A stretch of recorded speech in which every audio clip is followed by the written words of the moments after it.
So today I'm going to be sharing with you my Toddlers spring bookshelves. Each season I change up my Toddlers bookshelves. So depending on the season, all the books I have will reflect the months coming. So obviously at the moment it's spring. I've already showed you my winter shelves. I think I showed you my autumn shelves as well. So these are our spring shelves, and I was so excited to swap over from winter to spring. I can't tell you, it was just so exciting to get rid of the winter books and look forward to springtime. So I'm going to show you what we chose this year. Rupert is 2 years old. He absolutely loves books. So I do have a mix of hardback books and also softer books, and he gets on really well with both. He tends not to rip them. Sometimes he does, I have to be a little bit careful, but in general he's a really good boy when it comes to books. So that's the array. A lot of these books would do for kids a little bit older.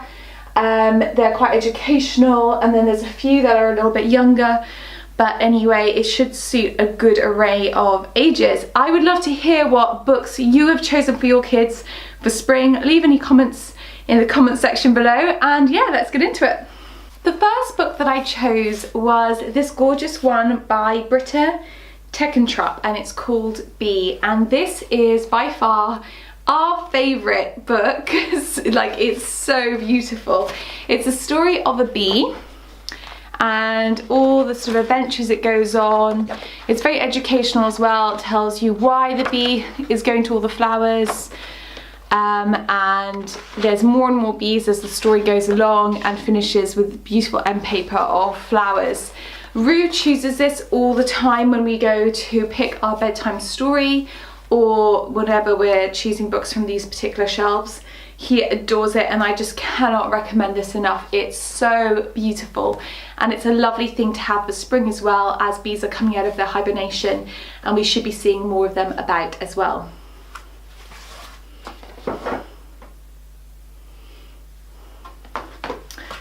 Another nice little book from a really good series is the Usborne Peep Inside a Tree.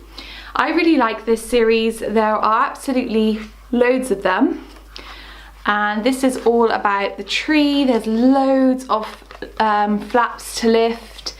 It's very seasonal, very educational. This would do older kids as well, a little bit older than 2 for sure.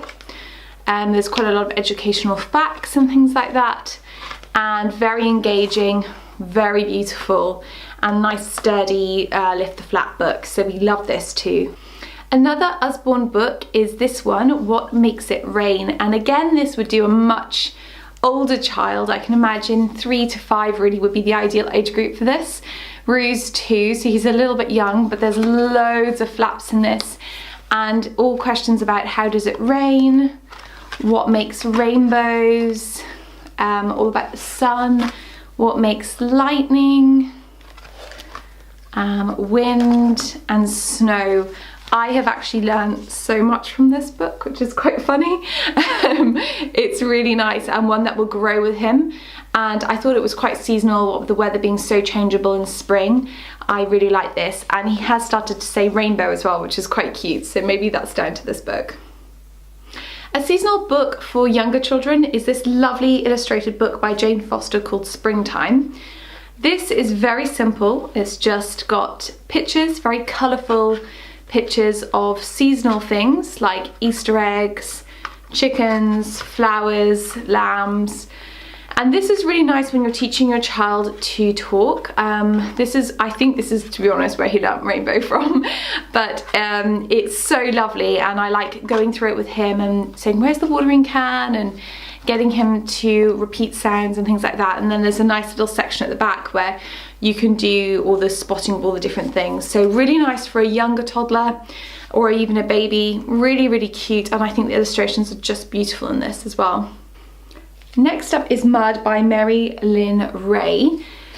I got this one second hand, and I wanted to get this because Rue has been spending a lot of time playing in our polytunnels and playing with mud. So I like the idea of a story that was all about soil, squelching in the soil and the mud, and he really likes this. The illustrations are very sort of fluid, but very engaging for a toddler, very textural pictures, and he loves this. So you knew I was going to show you something by Gerda Muller, right? I'm obsessed with Gerda Muller. Her books are gorgeous, and this little seasonal series is one of our favorites. The spring one is just as pretty as all the others. It's just got lots of pictures, no words, and it's very engaging for an array of age groups. Rue likes to just sit down and look at this on his own, or sometimes we'll sit down together and I will make up stories about the pictures. Either way, he gets so much joy and pleasure out of this book. Maybe it doesn't look much, there's no flaps or there's no words, but these really do appeal to toddlers, so I really highly recommend this series. Like I said, this is the spring one and it's very beautiful. Next up is this very heavy tome. It's I Am the Seed That Grew the Tree, and it's by Fiona Waters.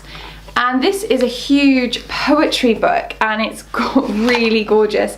And there's basically a poem for every single day, which is just the nicest thing. I think this is so lovely. The illustrations are incredible, like they're so beautiful.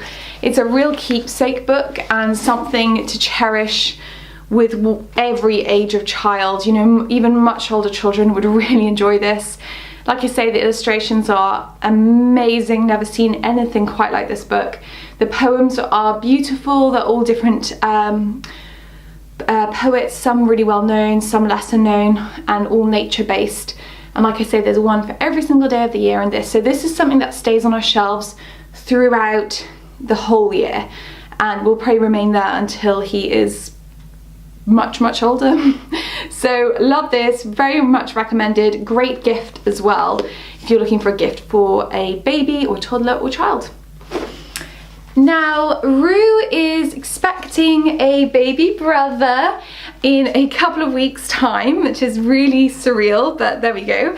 And as a result, a couple of the books on our shelves are baby related, and these were the two that came recommended. A few different Facebook groups, the girls in them recommended these.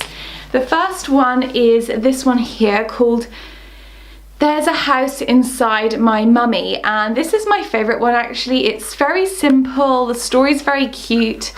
It's about a little boy whose mummy's about to have a baby. There's a nice story that rhymes, so it's a nice one to read out loud. And though Rue definitely does not understand what's going on, the fact that he's going to have a brother, he has learnt that when I say where's your brother, he knows the brother's in the bump. And he does spend a lot of time with this book. It's something that he does go towards a lot, I've noticed. So I would recommend this one definitely.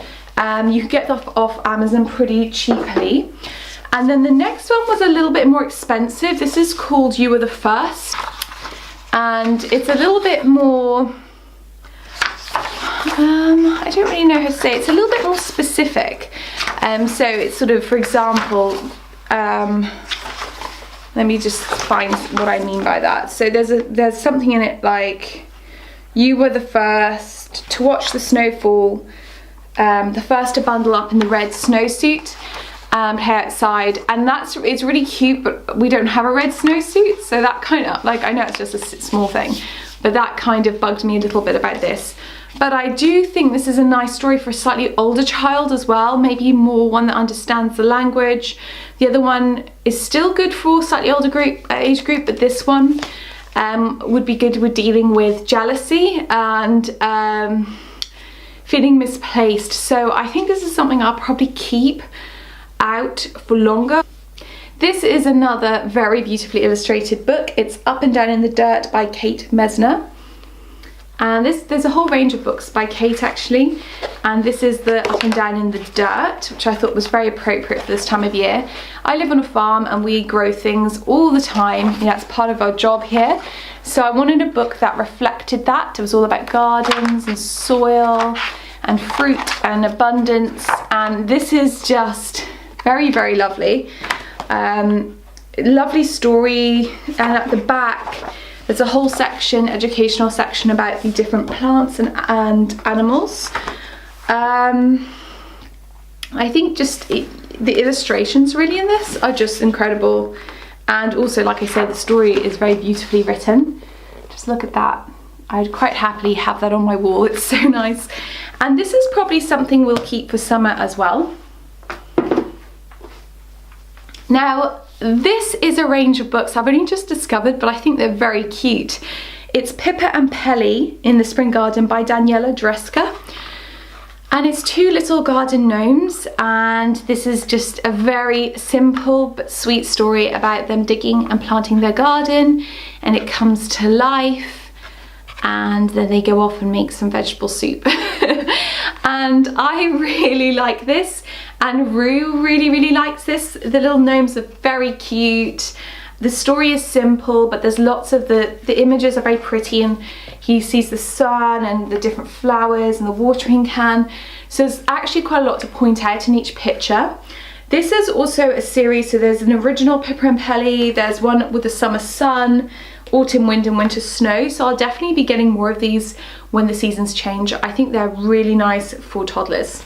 Another firm favourite with us is the Shirley Hue series, and this came from her nursery collection, and it is spring. I'm pretty sure that the nursery collection is out of print. I got mine on eBay, but she does have a collection of the books now where I think the spring is part of it, so just bear that in mind. But this is just collection of stories and poems and little snippets. You know, there's stuff about the rain, there's a beautiful double page illustration, lots to look at, and then just like little things all about spring. I think the thing about Shirley Hughes is her pictures are just very engaging for that age group.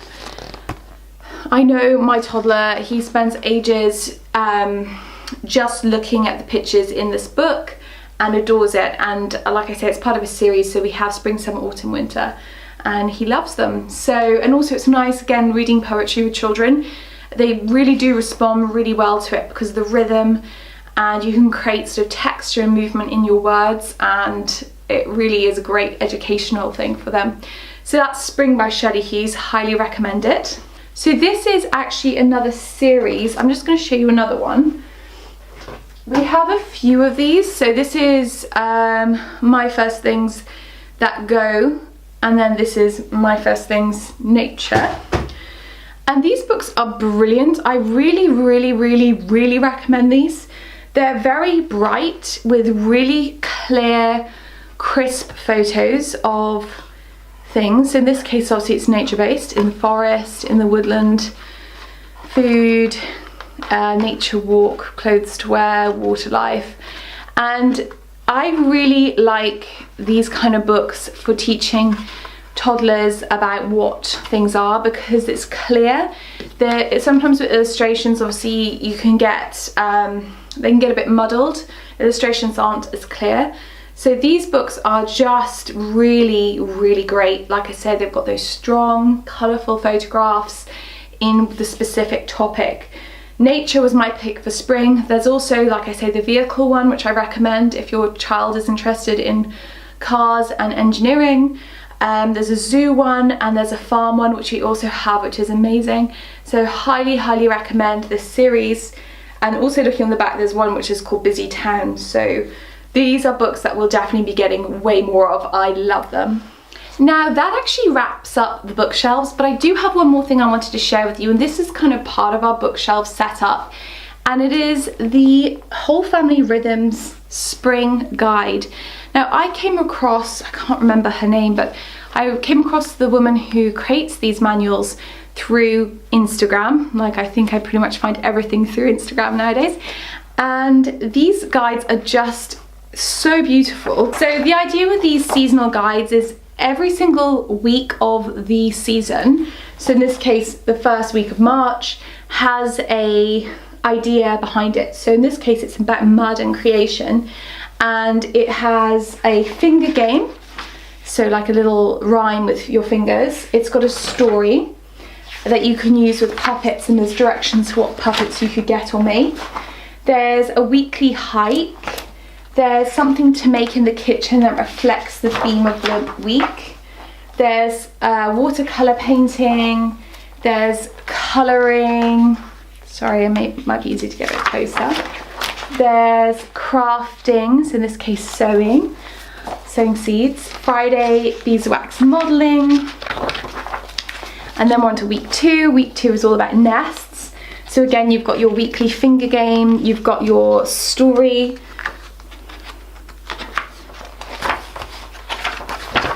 You've got your hike, something to make in the kitchen.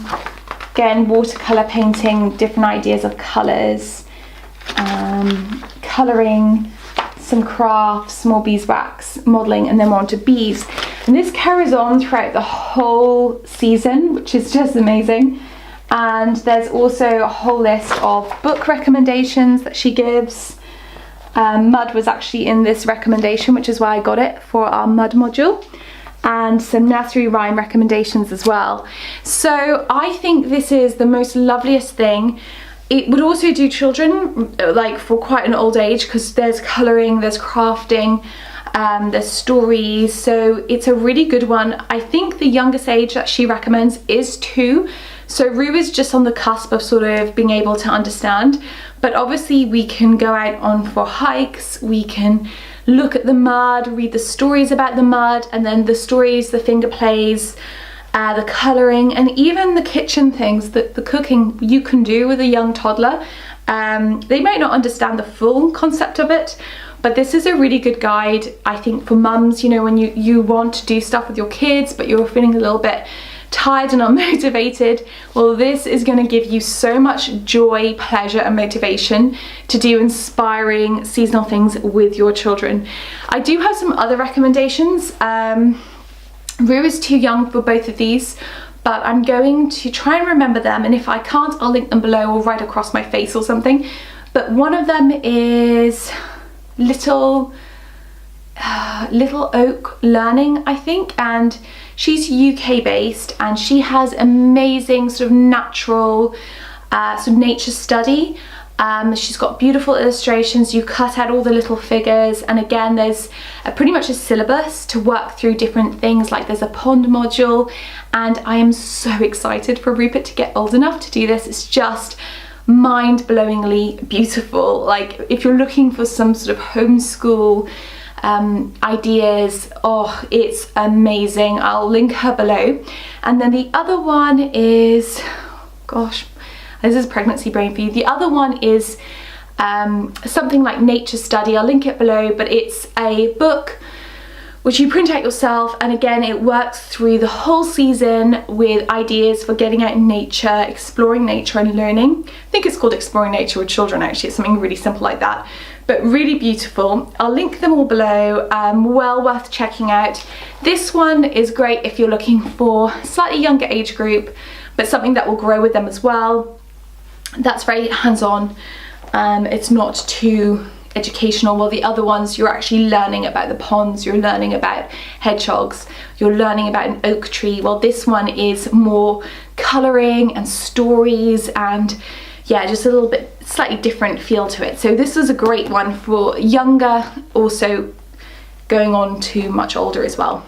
So my lovelies, thank you so much for watching. I hope you found this video interesting. I know I love seeing what other mums have on their seasonal shelves. I think the seasonal shelf thing is such a great idea. It keeps the children inspired, it keeps you inspired, and also it keeps us in tune with the season that we're in and makes us learn to celebrate the little things, which is so important for us, for our children, and for our environment as well. So thank you so much for watching. I'll be back soon with another video. I do need to film a pregnancy update. Obviously, I'm going into the end of my pregnancy now. I'm about 35 weeks pregnant, which is crazy. But I do also have a whole series on natural skincare coming up. I'm completing a certificate actually in natural skincare as well, which is really exciting. So I have so much ideas and knowledge at the moment to share with you. And that will be coming up, but just be patient with me because obviously I've got a lot going on. I've got the baby coming, I've got a toddler to look after, but I have it all planned for you. Now, if you are looking for more resources from me, don't forget I've got an Instagram account, which is at Becky O'Cole, which I share regularly. I'm always on stories as well. I have my blog, which is beckyo'cole.com, which is updated regularly with my podcast, my BBC Two radio slot, and just general blog posts on natural slow living and motherhood. And on top of that, I also have my natural living e-course. This e-course is designed for anyone who wants to get in touch with nature and natural slow living. It spans so many topics, from herbalism, natural cleaning, natural skincare, reconnecting back to nature, and more. It's actually super cheap.